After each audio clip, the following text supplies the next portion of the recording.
Good evening, everyone. My name is Moises Esparza. I'm the exhibitions manager for the San Diego Latino Film Festival. Welcome to our 27th virtual edition brought to you by the Eventive platform. We are on day 5 of our festival, approaching the halfway point, but we still have plenty more days to go and plenty more films to screen. If you're listening to us now, I encourage you to spread the word about our film festival. It wraps up on September 27th. And like I said, there's still many, many movies to watch. The great thing about a virtual platform is that we get to connect with filmmakers from all over. They've been gracious enough to not put too much emphasis on the time zone difference because it's much earlier here than it is in many places right now. And filmmakers have been so gracious in agreeing to join us to discuss their films after our virtual screening. For tonight, we have a very special guest, the director of Eliades Ochoa, de Cuba y para el Mundo, Cynthia Biestek. She's here to answer not only my questions, but your questions as well. So the cool thing about this platform is that you can type questions or comments and I can throw them on screen for Cynthia to acknowledge. And if you have questions, Cynthia can answer them. So let's welcome our main guest, Cynthia Biestek. Cynthia, hi. Hi, how are you? Good, how are you? Oh, super. So glad to be here. This is actually my first virtual Q&A. So we'll see how it goes. Yeah. It's going great so far. You're acing it so far. Well, tell everyone where you are now. Where do you live, or not exactly, but the city or state? Oh boy, I sit here right now in the Chicago area, in my hometown of Crown Point, Indiana. My actual residence is in Merida, Mexico, but since the pandemic of last March 9th was a day I'll never forget. Thought I would be gone for a month from Merida, from my dog and my 10 cats. But I've actually not been back to Merida. I figured this was probably a good place for me to quarantine between two family homes in California and here. But I am going home next month and I can't wait. That's really exciting. So you haven't been home since March, or to your other home since March? Absolutely. Yes, it's been a long stretch. But have you been able to find ways to express yourself creatively through writing or through editing? What have you been doing to, I guess, kind of fill your time creatively? You know, it was after 5 years of working on this project. Oh. I was ready for a rest. Yes. Okay. Last year was phenomenal beyond our belief. We did 5 international festivals, 2 in Spain, 1 in Italy, 1 in Germany. And also I made the trip over to across the big pond to Australia. So yes, busy is all get out. We did national festivals as well with my producer partner, Ian Patron. He went to Lima, Peru. He went to Bogota, Vancouver. It was just a phenomenal year. So I really expected this year to be as good or better. Right now, I'm involved in 4 festivals, but I guess I was ready for rest.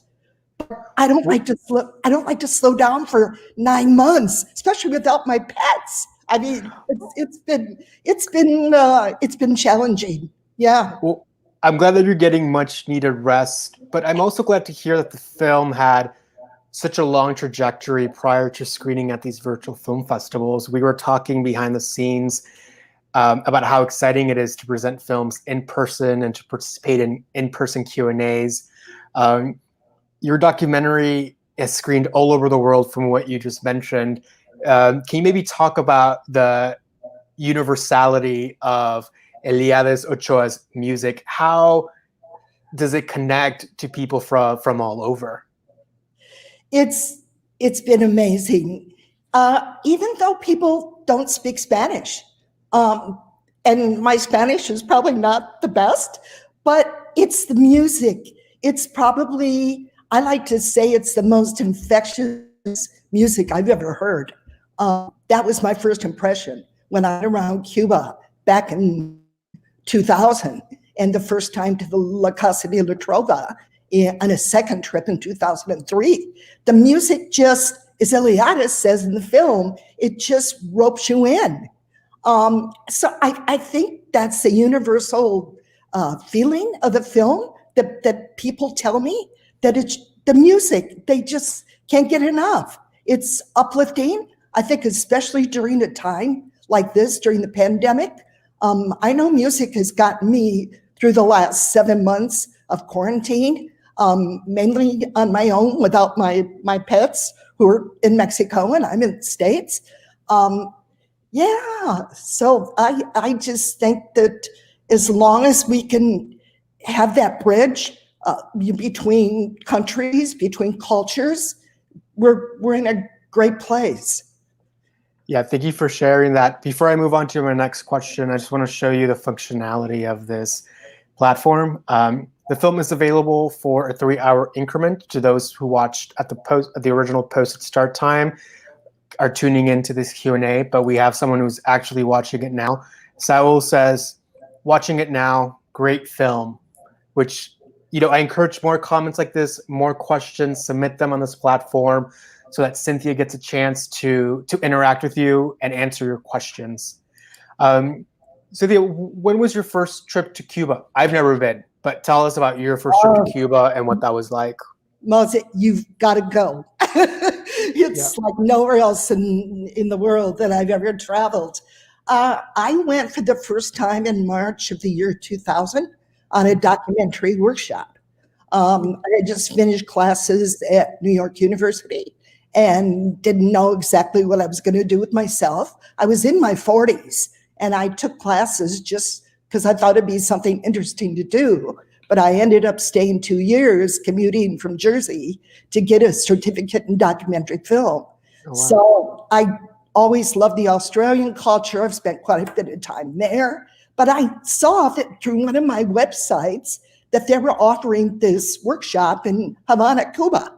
And I thought, that sounds interesting. So I went there and spent 2 intense weeks in Havana working on a project, and just fell in love with the culture, the music, the warm people. And then I returned in 2003 and actually went for the first time to Santiago de Cuba, which is the second largest city in the eastern part of the island. That is where the traditional music was founded, was formed, not in Havana, but in Santiago. And that experience was life-changing. I didn't realize it at the time, but I thought that this would make a great documentary project of this little place, the La Casa de la Trova, right there in Santiago de Cuba, where the locals come to listen to their native root music. So I kept returning year after year, and just really got involved in it and filming with a cheap camera in the beginning and trying to upgrade from that. And it actually took me 4 years just to get my first small interview with Eliades after watching him perform year after year. And then my co-director and I decided, we researched and we saw that really no one had done a full-length documentary film about this great musician who was world famous, of course, from being in the Buena Vista Social Club. So we decided, and we gave him a proposal, and of course that was challenging. He said he'd think about it. He was really busy. He was still touring with Buena Vista, and that was 1.5 years of thinking about it until he finally said, "Come on, we'll do this." So that was basically my dream, the way things happened, and I just kept at it. And we came up with what we think is a really good characterization of this wonderful musician. Yeah, it's a wonderful characterization, and the level of entry you had to, I guess, his everyday life was really impressive and astounding. How did you develop, I guess, that close bond with him to be able to capture all those intimate, wonderful moments with Eliades? He doesn't seem, as he says, that he doesn't really smile much, and he's Okay. very serious. My co-director, who was very close with him because he was the director of the Trova, Ruben Gomez, my dear co-partner, brother in all of this, kept telling me Eliades really has a great sense of humor. I said, really? Yeah, I didn't see it at first, just being in the Trova, but he's really got a great dry sense of humor, which I think comes across in the film. Yeah, I mean, it's just he concentrates so much on the music, and you can see it when he plays. That every note is just he's concentrating all the time on it. He's never had a music lesson in his life. This Oh, one wow. Okay. was just learned from his mother and father. Both played the tres guitar, and so he's got the ear, obviously, for the music. We have we have a question from Saul who left an earlier comment. Let's see. Hi, Soul.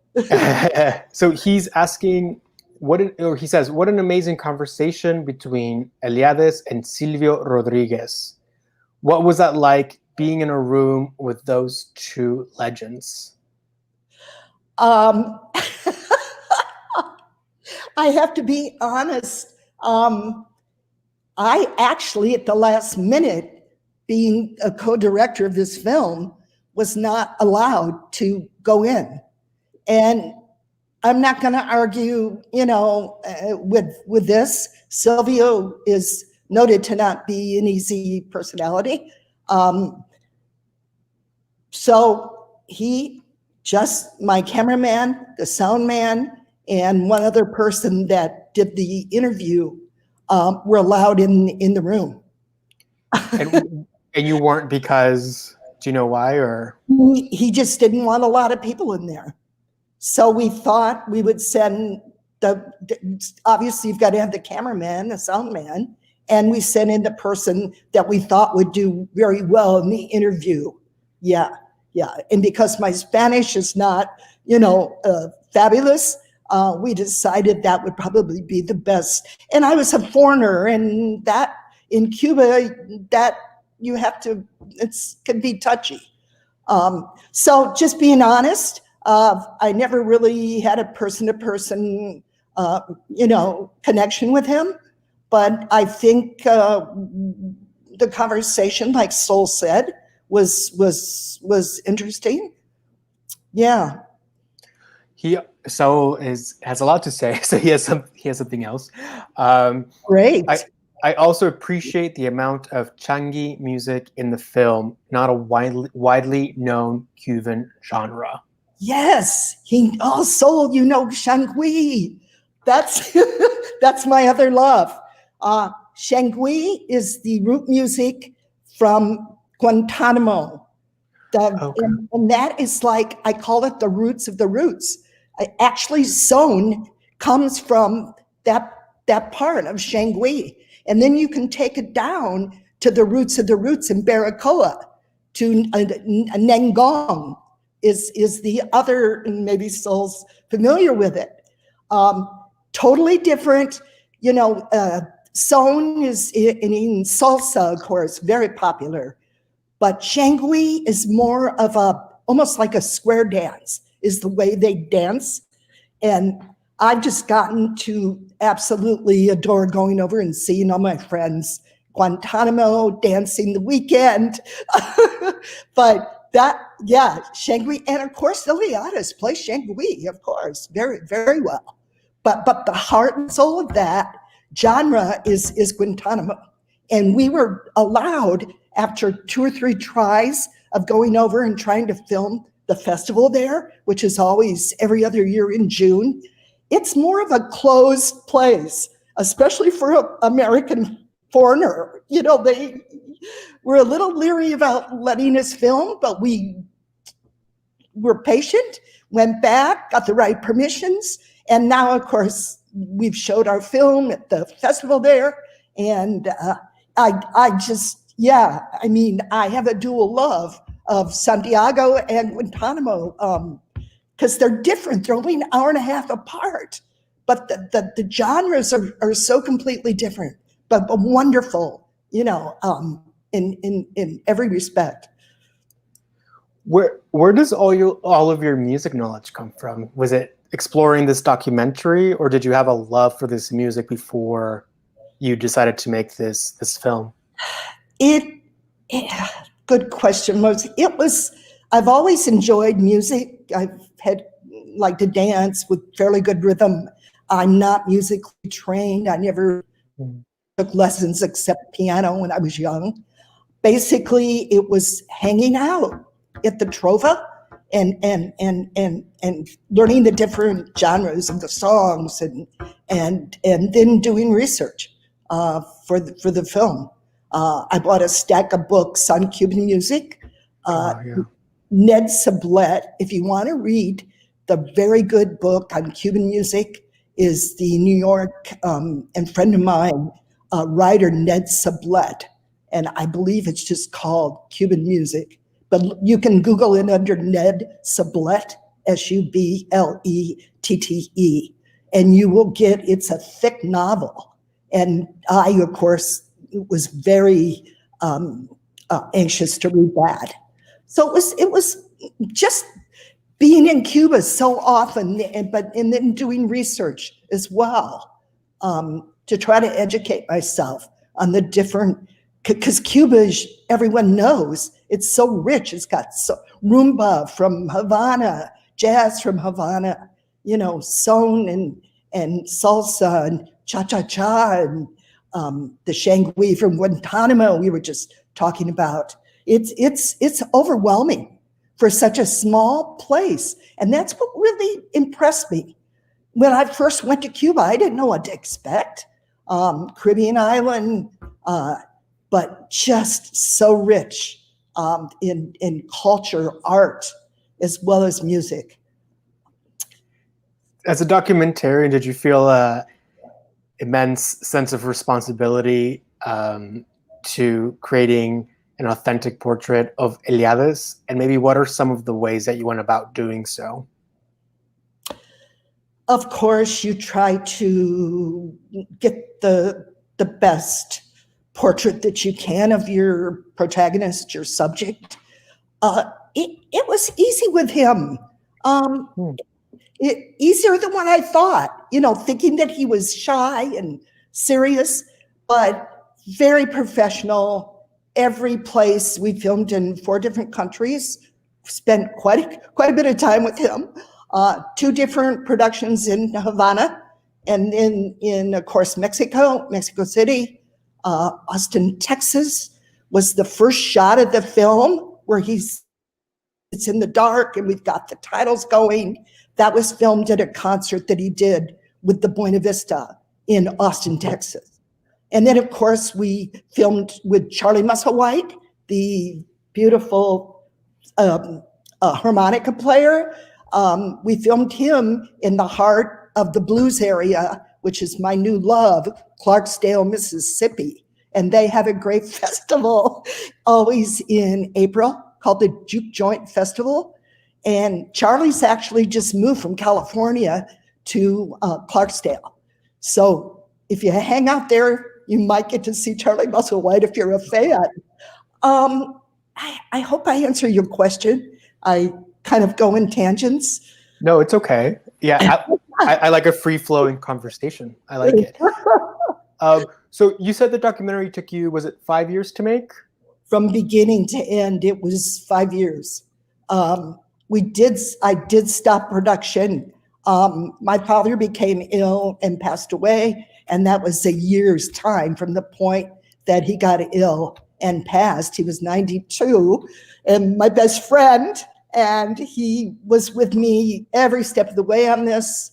I dedicated the film to him, and Yeah,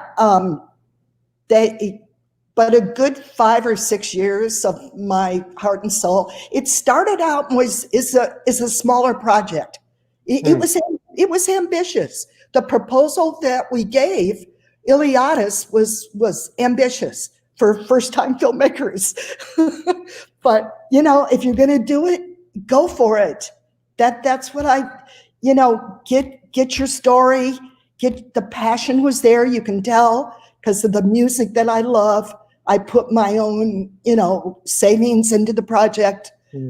Then we got involved with Ian Patrone of the Great Patrone family. His father, Juan, did the animations.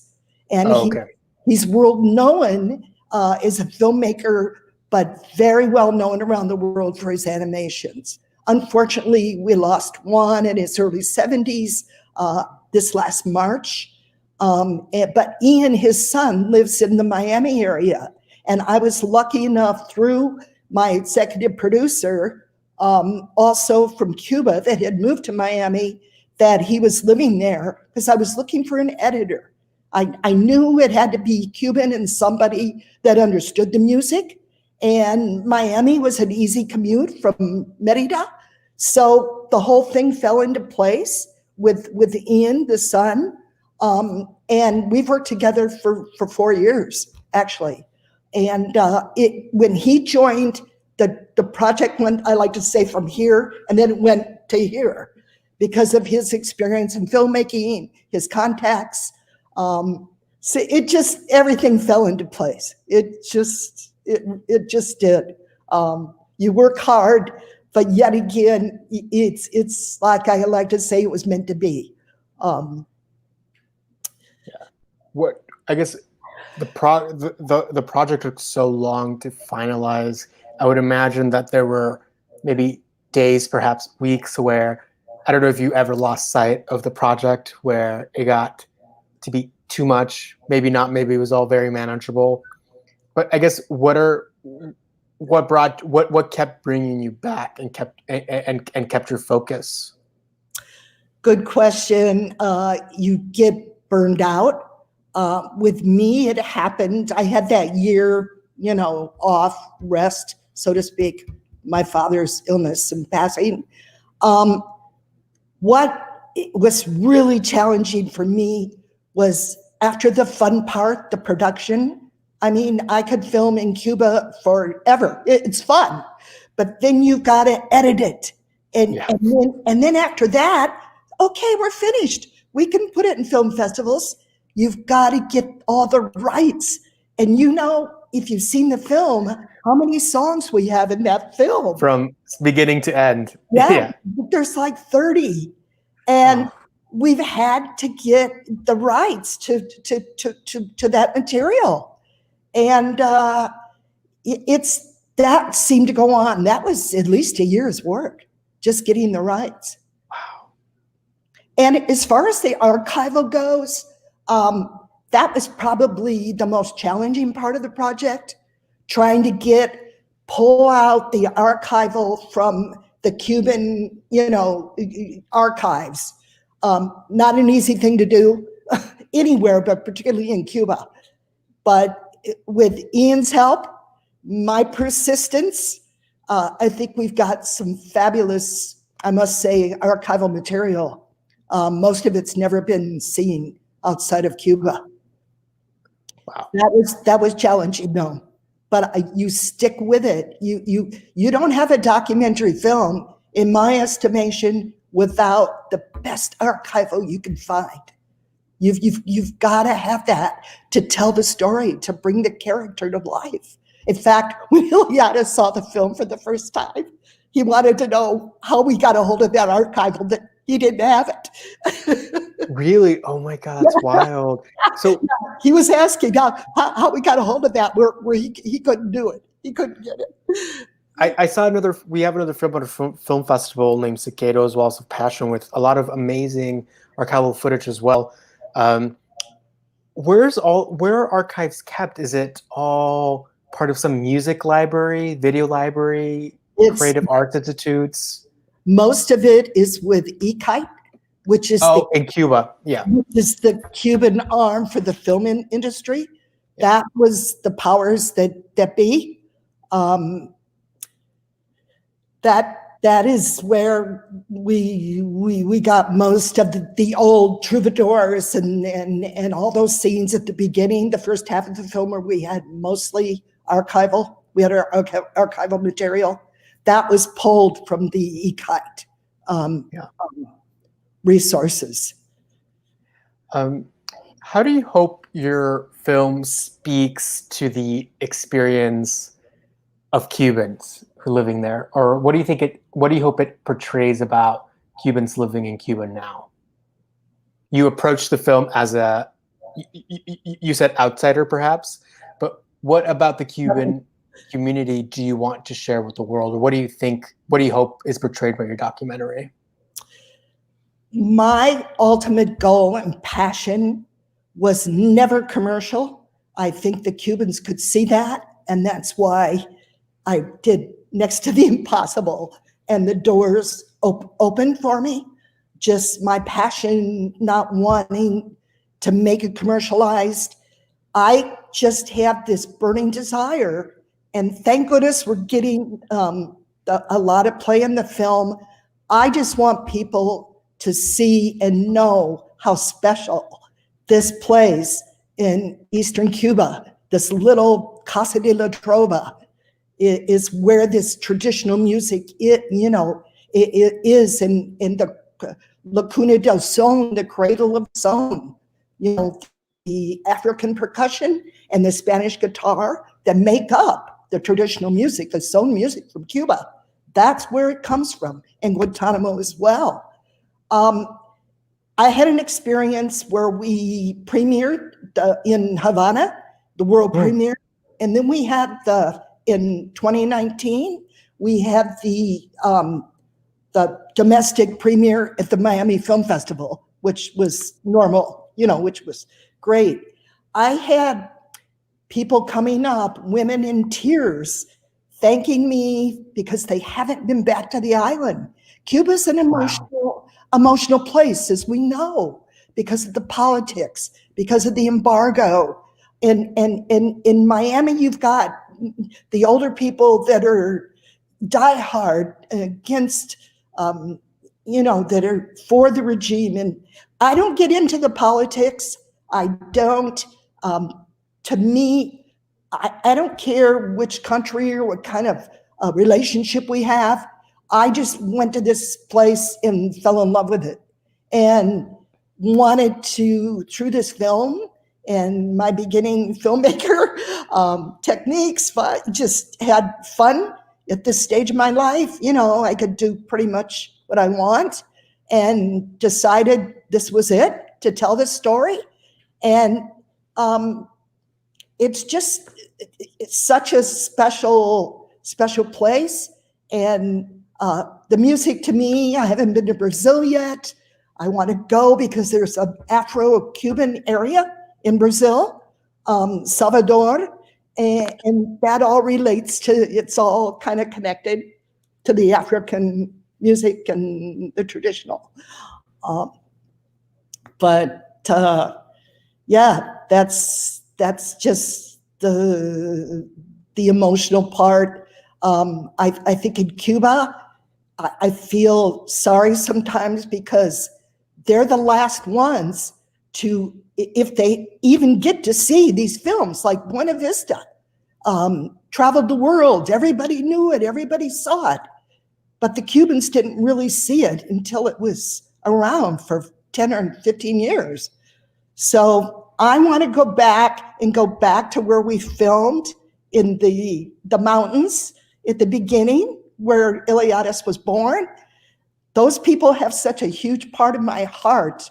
They built that palapa with their own hands and their own money when they found out that we were going to film there. Oh my God. I get emotional every time I think. And my goal, we've showed it, last year in 5 countries and this, but I'm not going to forget the Cubans. I'm not. Eliades had talked about getting a bus and busing them like the hour and a half to Santiago, to a big theater where we would show the film. So we'll see what happens. But next year, when things get back to normal, we are going to show these people are just my heart and soul, you know, and I get emotional. Cuba does that. Well, your film is such a gift to viewers who may not have been to Cuba before. It's a gift to people who are music fans but have never heard perhaps of these genres, or may have heard the music but could never have identified it with a specific place or location. So it speaks volumes as to who you are as a filmmaker, that you are able to convey all these things so authentically, as you said, like as an outsider. And to me, when I was watching the documentary, everything felt so lived in and personal and authentic. And I think I got by the end of it, I got a pretty good perspective, not only on Eliades, but also Cuban music and the Cuban culture. And I think this documentary is just such a wonderful ode to Cuban artistry. It's amazing. So I want to thank you, and maybe while I'm on this tangent, I want to maybe refocus a little bit on the editing process of the film. Did it take shape in the editing bay, or did you already have an idea of what the final outcome of the film would be? I had a definite idea, being the director and being there every minute of shooting. And then when I hooked up with Ian Patrone in Miami, I went and I'll never forget the first meeting we had 4 years ago next month, his small apartment in Miami. I actually, after we worked the deal out, we discussed it, I had, I think, 35 hours of footage. So we, as beginners, we just filmed and filmed and filmed. We had a basic proposal, but we didn't really target in on like you should do. So here I dumped like 30 or 35 hours of material on his lap. So what Eliades kept saying is we'd film in 4 countries, and this, oh, Cynthia, you have 3 or 4 films within one. And it's true. And we did come out with 2 different films. The first one that we did, that Ian edited, was actually shot in La Casa de la Trova. And if you Google Eliades live at La Casa de la Trova, you'll see the trailer. I've never showed the hour documentary, which is wonderful. It's a concert film filmed there, and it's 10 songs of he and his wonderful group, Cuarteto Patria. And we decided to save that and not put that out. We didn't want to confuse people because we knew we were making the big project after that. And that's what we have now. But there was so much material, like I say, we ended up with actually two documentaries. Wow. If you ever release this on Blu-ray or DVD, you can add it as a bonus. Yeah, we're thinking about that. We need to get it out of like the closet because it's wonderful. I will mention, if people have missed this, they want to tell their friends, we have been chosen to screen by PBS. We'll be showing our film nationally starting October 1st for Hispanic Heritage Month, and 300 stations have said yes. So check your local listing. We're going to be in every city across the U.S. And October, like I say, is Hispanic Heritage Month, and we're there. The stations, I'm getting reports every day of which stations, and those should start showing October 1st through October 15th is the end of Hispanic Heritage Week, but I have a 2-year contract with PBS. So they'll be showing that film in different PBS stations for the next 2 years. So just check your local, spread the word. Yeah, now this will be an hour. We had to edit it down. We had so much. Yeah, it was great to get on PBS, but to cut. we had to cut almost half the film. From so it's like 100 minutes now? Yeah, it's at 100 minutes now. What you saw here in the festival, 100 minutes, but we had to cut it down to 57. Oh my God. And because you fall, being a beginner, you fall in love with all your material. You fall in love with all of it. Of course, it was easy on some of it, the Buena Vista material. There's rights that still need to be, if I decide to show that and make money finally, I would have to get rights, of course, from the Buena Vista when Wendler's and all. But so it made it easier as far as rights go for that, because we only had 10 songs in the hour project for PBS. PBS, okay. Yeah. Wow. Well, congratulations, Cynthia, on this PBS pickup. I'm so glad that it's going to reach so many people during such an important period of time, not only Latino Heritage Month, but it seems like this documentary is soothing during an age of great uncertainty because of its deep humanity, but its focus on something that it unifies us all across borders, which is music. So, Cynthia, I have some more comments from Saul here, who's very excited about the movie.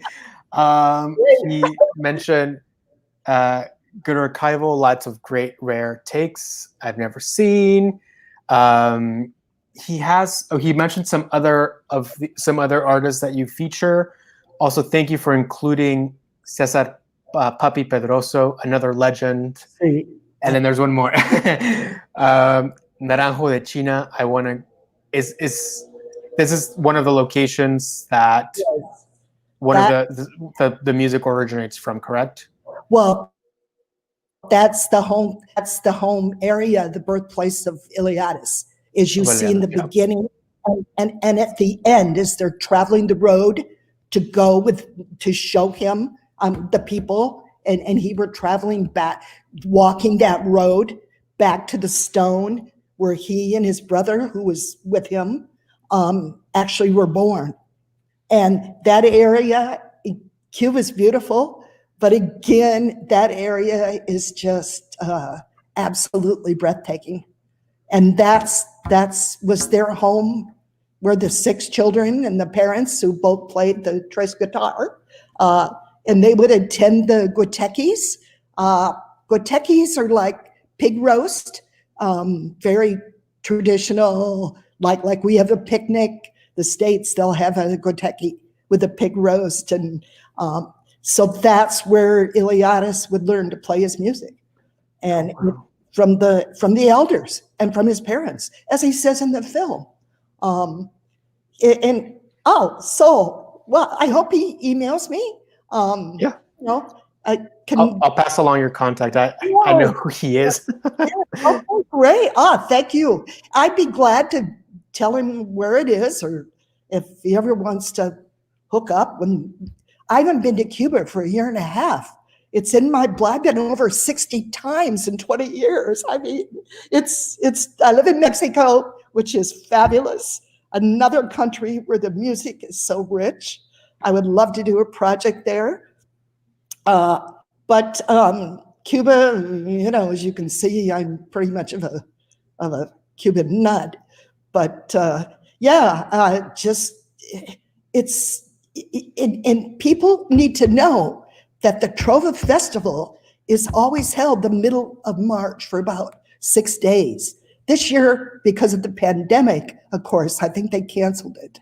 Okay. That's what I was doing year after year after year, was when I found out about it. That's where the best, it's the old troubadours, and Eliades doesn't show up there now because he's You know, he was traveling with Buena Vista, but you might catch him. And he loves to hang out in you saw the little Trovita, which is the actual recreation of the authentic Trovita when he was young and played on the streets. That little bar scene that he did with his friend, you know, where they were singing and drinking and everything, that was actually next to the main Trova. Now, if you go as a tourist, you're going to see both of those places next to each other. That's the heart and soul of the traditional Cuban music. It doesn't get any better. It's just, you've got to go. It's now they're having flights. They resumed flights. Ruben just wrote me because they've stopped them for a while. Hopefully it'll be easier to get back to Cuba like it was during the Obama years. Yeah. Yeah. So everybody plan your vote. Remember. Vote accordingly. Yes. We have 2 more comments coming in. Lilia Alvarez says, that's awesome how generations to generations learn how to play their guitars. And then we have a comment from Ethan. Thank you, Cynthia, for sharing your movie. Been an honor.